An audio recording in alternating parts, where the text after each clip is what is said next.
ආයුබෝවන් සුබ දවසක් 2025 ඔක්තෝබර් 13 වන දින පැවැත්වුණු අමාත්‍ය මණ්ඩල රැස්වීමේදී අස්වැසිම සුබසාධන ප්‍රතිලාභ ලබන දුප්පත් හා අන්දුප්පත් කාණ්ඩවලට අයත් පවුල් සබික අලුගැන්වීමේ වැඩසටහන යටතේ එළඹුණු වැදගත් තීරණ පිළිබඳව තමයි අද මම ඔබට ගෙන ආවේ.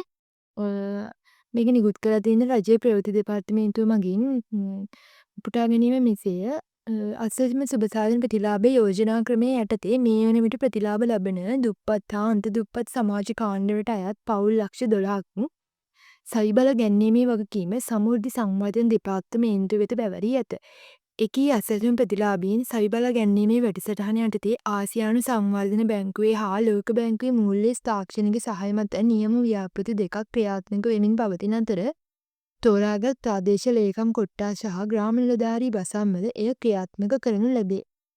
එම නියම ව්‍යාපෘති ක්‍රමවේදය අනුව හඳුනාගත් දුප්පත් හා අන්තදුප්පත් පවුල් ඒකකයක් වෙත ඔවුන්ගේ ව්‍යාපාර හෝ රැකියා සැලසුම මත පදනම්ව හා ඔවුන් සමග ගිවිසුම්ගත වීමෙන් අනතුරුව රුපියල්